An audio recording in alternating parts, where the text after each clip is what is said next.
Good morning students. आज community health class में हम डिस्कस करेंगे ऑक्यूपेशनल हेल्थ नर्सिंग के बारे में।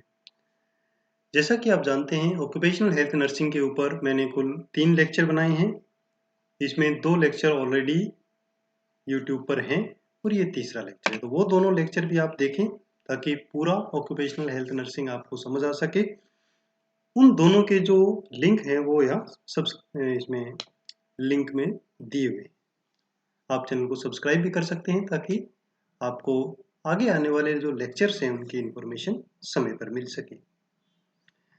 आज की क्लास में हम ऑक्यूपेशनल हेल्थ नर्सिंग का लास्ट पार्ट करेंगे, जिसमें है कि जो औद्योगिक श्रमिक हैं उनकी बीमारी की रोकथाम कैसे की जाए और उनके स्वास्थ्य को बढ़ावा कैसे दिया जाए।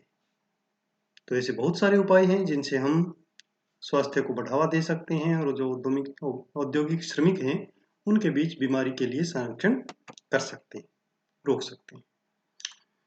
इस कड़ी में सबसे जो पहला टॉपिक आता है वो है पोषण या न्यूट्रिशन। जैसा कि आप जानते हैं कि जो औद्योगिक श्रमिक है उनके बीच जो कुपोषण है वो बहुत ज़्यादा प्रभाव डालता है और जो औद्योगिक प्रदूषण और जो विषाक्त प्रभाव है उनके सहनशीलता को भी प्रभावित करता है। इसलिए श्रमिकों को बेहतर पोषण और पोषण संबंधी शिक्षा प्रदान करना महत्वपूर्ण है ताकि वे संतुलित आहार का सेवन करें और खतरों के खिलाफ सुरक्षा के लिए उनकी प्रतिरक्षा में सुधार हो, क्योंकि बैलेंस जो डाइट है वो उनकी इम्यूनिटी को इम्प्रूव करेगी। दूसरा मेन पॉइंट है संचारी रोगों का नियंत्रण, जो औद्योगिक श्रमिकों के लिए एक महत्वपूर्ण ये उपाय है, क्योंकि आप जानते हैं कि भारत में बहुत सारी बीमारियां एंडेमिक है, जैसे टीबी, टाइफाइड, हेपेटाइटिस, पेट में के कीड़े, डेंगू, मलेरिया आदि। तो इसलिए इनको पहचान के लिए समय समय पर फैक्ट्रीज के आसपास कैंप लगने चाहिए और इन बीमारियों से बचने के लिए स्वास्थ्य शिक्षा दी जानी चाहिए। और स्वास्थ्य शिक्षा के साथ साथ यदि कुछ बीमारियां मिलती हैं तो समय पर उनका पूरा इलाज होना चाहिए, तब हम अन्य जो कर्मचारी हैं उनमें भी इस रोग का फैलाव रोक सकते हैं। नेक्स्ट है पर्यावरण स्वच्छता। पर्यावरण प्रदूषण औद्योगिक श्रमिकों के लिए एक महत्वपूर्ण स्वास्थ्य खतरा है, इसलिए औद्योगिक रोगों से बचाव के लिए उचित जलापूर्ति, कारखानों की समय समय पर सफाई, काम करने के लिए पर्याप्त स्थान, प्रकाश की उत्तम व्यवस्था, तापमान नियंत्रण, उचित वेंटिलेशन, वातानुकूलन अगर जरूरत हो तो, श्रमिकों के लिए पास में ही आवास की सुविधा होनी चाहिए, शौचालय की सुविधा बहुत महत्वपूर्ण है और जिन उद्योगों में धूल के महीन कण हवा में निलंबित रहते हैं उसमें मास्क का उपयोग का जो प्रावधान है वो किया जाना चाहिए। उसके बाद है मानसिक स्वास्थ्य। मनोवैज्ञानिक स्वास्थ्य खतरे भी औद्योगिक श्रमिकों के लिए बहुत महत्वपूर्ण है। मानसिक स्वास्थ्य को बढ़ावा देने के लिए हमें कार्य करना चाहिए, क्योंकि ये लोग संवेदनशील होते हैं इस कार्य में, अपने जो मानसिक स्वास्थ्य के बारे में, क्योंकि उद्योगों में नौकरी से संतुष्टि है नहीं है, अस्वीकृति है या पुरस्कार और अनुशासन का अभाव है, बोरियत है, ये सारे के सारे जो फैक्टर्स हैं वो उसके स्वास्थ्य को प्रभावित करते हैं। और यदि उचित मानसिक स्वास्थ्य सेवा प्रदान की जाए तो वो औद्योगिक कार्यकर्ताओं के लिए मानसिक स्वास्थ्य और खुशी का भी संचार करती है तथा भावनात्मक और तनाव का भी समय पर पता लगाती है अगर तनाव है तो। कारखानों में इसके बाद परामर्श और मार्गदर्शन की व्यवस्था भी लागू की जानी चाहिए। इसके अलावा है महिलाओं और बच्चों के लिए उपाय। औद्योगिक श्रमिकों में महिलाओं और बच्चों के लिए भी महत्वपूर्ण है, क्योंकि ये उच्च जोखिम समूह के अंतर्गत आते हैं। वहाँ काम करने वाली जो गर्भवती माताएं हैं उनको मातृत्व लाभ मिलना चाहिए, टीकाकरण और चिकित्सा देखभाल की सुविधा दी जानी चाहिए और बच्चों को कारखाने के पास ही पर्याप्त शिक्षा और पोषण की सुविधा मिलनी चाहिए। उसके बाद स्वास्थ्य शिक्षा है। स्वास्थ्य शिक्षा भी स्वास्थ्य को बढ़ावा देने और बीमारी की रोकथाम के लिए महत्वपूर्ण कारक है, जो लोगों को औद्योगिक स्वास्थ्यों के हानिकारक प्रभावों के बारे में जागरूक करते हैं और उन्हें रोकने के उपाय भी हम बताते हैं। ये स्वास्थ्य शिक्षा हम ऑडियो विजुअल फिल्मों के द्वारा और नाटकों के द्वारा दे सकते हैं। उसके बाद है चिकित्सा उपाय।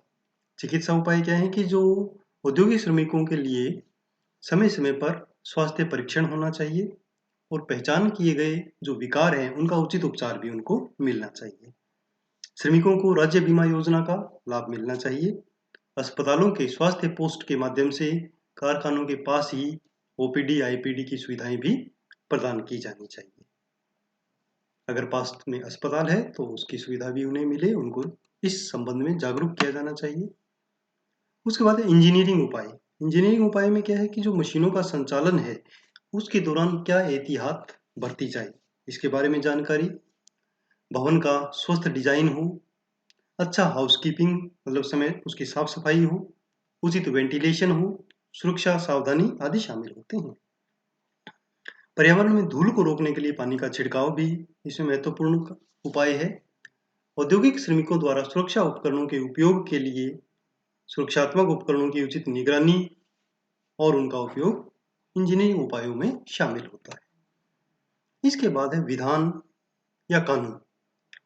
औद्योगिक श्रमिकों के स्वास्थ्य की सुरक्षा के लिए कानूनी उपाय भी महत्वपूर्ण है।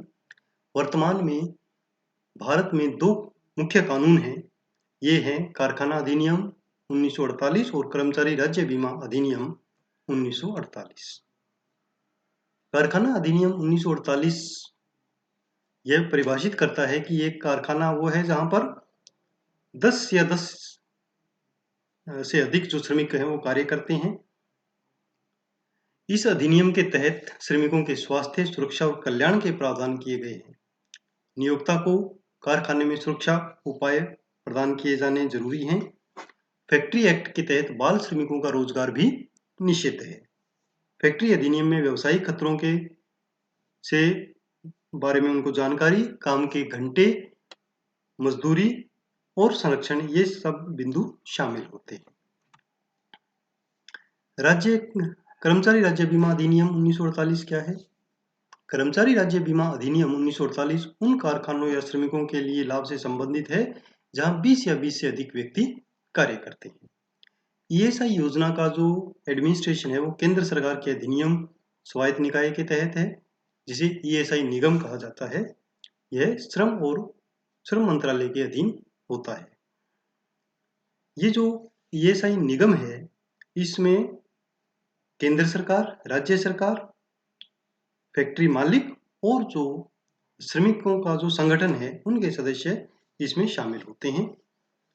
यह योजना राज्य और केंद्र सरकार के कर्मचारियों नियोक्ताओं के अनुदान द्वारा चलाई जाती है और इसमें जो केंद्र सरकार है वो भी और राज्य सरकार भी सहयोग अनुदान देती हैं। कर्मचारियों के लाभ के लिए चिकित्सा लाभ, बीमारी लाभ, मातृत्व लाभ, विकलांगता लाभ, आश्रित लाभ, सामान्य व्यय एवं पुनर्वास सहायता शामिल होती है। धन्यवाद स्टूडेंट्स, हमारा ये टॉपिक इसमें कंप्लीट होता है। इसमें एक जो तीसरी क्लास है इसमें एक महत्वपूर्ण क्वेश्चन बनता है कि उन उपायों की सूची बनाइए जो श्रमिकों के कल्याण के लिए या ऑक्यूपेशनल हेल्थ नर्सिंग में महत्वपूर्ण है। तो आप इसको कंप्लीट कर सकते हैं और इनका डिस्क्रिप्शन भी कर सकते हैं। नोट्स बनाने के लिए आप मेरे ब्लॉग को विजिट कर सकते हैं। यहाँ ब्लॉग का एड्रेस दिया हुआ है।